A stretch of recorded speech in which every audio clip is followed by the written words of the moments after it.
দুর্গাপূজায় টানা 4 দিনের ছুটিতে কেন্দ্র করে কক্সবাজার ও বান্দরবানের পর্যটন স্পটগুলোতে ভ্রমণ পিপাসু মানুষের ঢল নেমেছে। এই বিষয়ে আরো জানাতে সরাসরি যুক্ত হচ্ছেন সহকর্মী আব্দুর রহমান ও আবুল বাশার নয়ন। প্রথমে যাচ্ছি কক্সবাজারে। আব্দুর রহমান, আপনি আমাদের জানাবেন সৈকতে ভিড় কেমন দেখছেন এবং নিরাপত্তা ও সার্বিক পরিস্থিতি কেমন দেখছেন?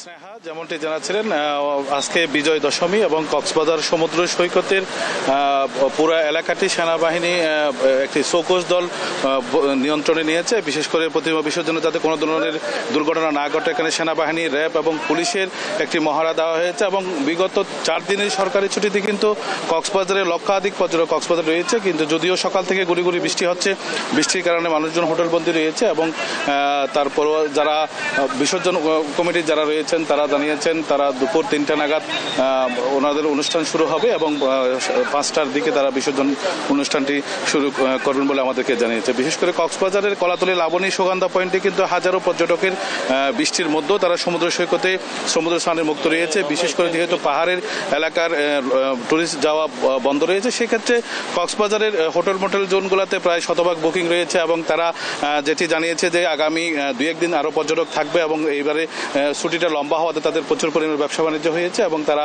আগামী 2-3 দিনে এই পর্যটকের ঢল থাকবে বলে তারা আমাদেরকে জানিয়েছে। এবং জেলা প্রশাসন এবং টুরিস্ট পুলিশ এবং র্যাব এবং সেনাবাহিনীর যেই তৎপরতা টিম রয়েছে তারা সকাল থেকেই লাবণী পয়েন্টের যেই স্থলে প্রতিমা বিসর্জন হবে সেখানে কিন্তু তারা সকাল থেকে নিয়ন্ত্রণে নিয়েছে এবং এখানে একটি আলাদা জোন করে তারা ওয়াচ টাওয়ার করেছে এবং তারা তাদের বিভিন্ন যন্ত্রপাতি দিয়ে যাতে এখানে কোনো ধরনের বিভিন্ন বিস্ফোরক দ্রব্য বা অন্য কোনো আছে তারা যাচাই বাছাই করতেছে। এবং তারা যেটি জানিয়েছে যে সমুদ্র সৈকতের এবং যেহেতু কক্সবাজার জেলার 9টি উপজেলার 318টি মণ্ডপের প্রতিমা এখানে আসবে এবং পার্শ্ববর্তী কোনো জেলার যদিও আসে,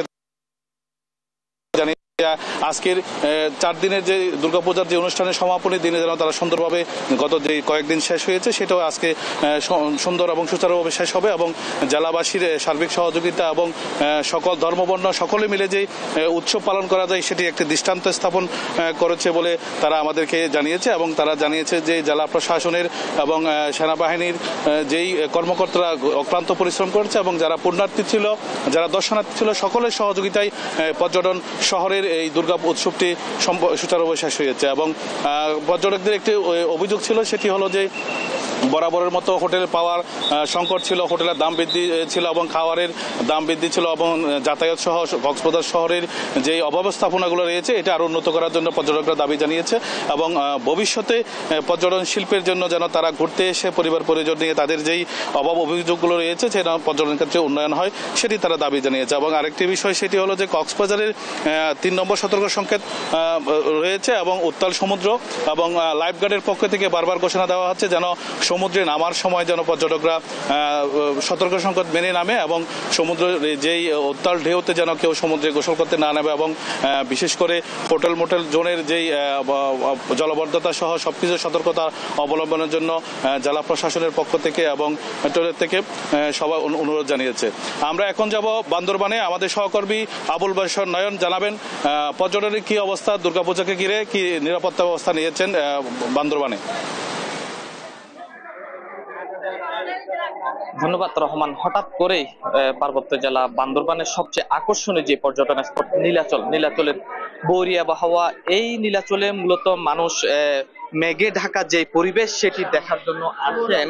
আমরা ইতিমধ্যে দেখছি মেঘের যেই মিতালি সেটি আসলে পুরো নীলাচল একদম ঢেকে গেছে। ঢেকে যাওয়ার কারণে এখানে যারা পর্যটকরা আসলে আসেন তারা জড়ো হয়েছেন পার্শ্ববর্তী একটি কক্ষে। এভাবে আসলে বান্দরবানে আপনি জানেন টানা যে ছুটি রয়েছে সেই ছুটিতে অসংখ্য পর্যটকের ভিড় জমেছে। বিশেষ করে আমি যদি বলি বান্দরবানে 72টি হোটেল মোটেল রিসোর্ট রয়েছে, পাশাপাশি পুরো জেলায় শতাধিক হোটেল মোটেল রয়েছে। গতকাল পর্যন্ত বান্দরবানে আমরা দেখেছি শতভাগ হোটেল বুকিং রয়েছে, অর্থাৎ অনেকে আসলে হোটেলে রুম না পেয়ে অনেকে চলে গেছেন, হোটেলে থাকতে পারেননি।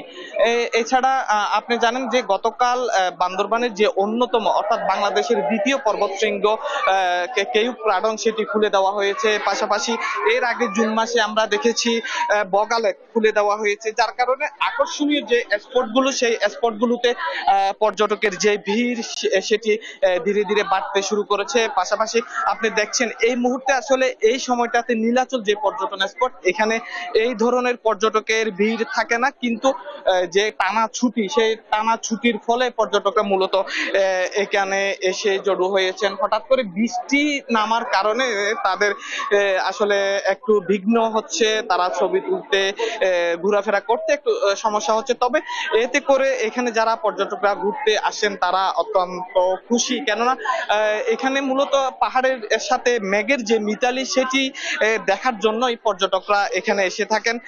পাহাড়ের চূড়া থেকে বান্দরবানের যেই বড় বড় যে পাহাড়গুলো রয়েছে, পাহাড়ের সাথে যে মেঘের স্পর্শ সেটি দেখার জন্য মূলত এখানে আসেন। সেই মেঘের ছোঁয়া আসলে ইতিমধ্যে তারা পেয়েছেন। আরেকটি বিষয় আমি বলে রাখি, বান্দরবানে যে অসংখ্য পর্যটকের ভিড় জমেছে, এই সুযোগটি কাজে লাগিয়ে পরিবহন গুলো তাদের যেই নিয়মিত যে মূল্য, সেই মূল্যটি বাড়িয়েছে এমন অভিযোগ আমরা পর্যটকদের কাছ থেকে পেয়েছি।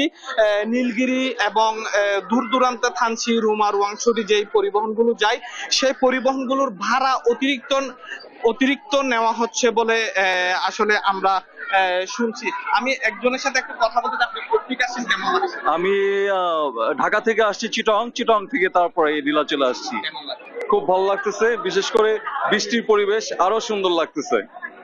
খুবই সুন্দর জায়গা, সবাইকে ইনভাইট করব যেন সবাই একবার হলেও আসে, এসে অ্যাটেন্ড করে। শুনছেন, আসলে এখানে মানুষ যে বৃষ্টির দৃশ্য দেখার জন্য আসে, সেটি দেখেই মূলত সবাই খুশি। এখানে পরিবার পরিজন নিয়ে এসেছেন, অনেকে শিশুদের নিয়ে এসেছেন। আসলে শিশু যারা রয়েছে তাদের যে আনন্দের যে মাত্রাটি সেটি অনেকাংশে বেড়েছে। আমি আরেকজনের সাথে একটু কথা বলতে, আপনি সিরাজগঞ্জ থেকে? সিরাজগঞ্জ। খুব ভালো লাগছে, মানে প্রথমে এখানে আসছি, এরপরে যাবো কক্সবাজার। আসলে এখানে পুরোটা আসলে গ্রুপ নিয়ে, অনেকে বন্ধু বান্ধব, অনেকে পরিবার পরিজন নিয়ে এসেছেন, অনেকে আমরা দেখছি শিশুরা এসেছেন পরিবারের সাথে, তারা মা বাবার সাথে ঘুরে যে আনন্দ সেটি উপভোগ করছেন। হঠাৎ করে আসলে বৃষ্টি নেমে যাওয়াতে অনেকে তারা এখানে আশ্রয় নিয়েছে। আমি একটু জানতে চাই, আপনার ঠিক আছে? জি, আমরা কুমিল্লা থেকে আসছিলাম। কেমন লাগছে? অনেক ভালো, আজকে বৃষ্টি হওয়াতে আরো ভালো লাগতেছে, মানে ওয়েদারটা ভালো, এইভাবে থাকার কারণে আমাদের কাছে অনেক ভালো, আমাদের বেবিদেরকে নিয়ে অনেক ভালো লাগতেছে। রোদ থাকলে কিন্তু এরকম ভালো না। সৃষ্টিকর্তার কাছে অনেক শুকরিয়া যে আজকের দিনটার জন্য। ওকে, আসলে যেটি শুনছিলেন, মেঘের সৌন্দর্য দেখার জন্য তারা পাহাড়ে এসে থাকেন, সেই দৃশ্য দেখে মানুষ আসলে অনেকে খুশি। এখানকার আইন শৃঙ্খলার পরিস্থিতি নিয়ে আমরা কথা বলেছিলাম, তারা বলেছেন নিরাপত্তা বাহিনী এবং পুলিশ এখানে যারা পর্যটকরা আসেন তাদের নিরাপত্তার জন্য কাজ করে যাচ্ছেন। এই ছিল আমার কাছে বান্দরবান থেকে পর্যটনের সর্বশেষ। চলে যাচ্ছি স্টুডিওতে।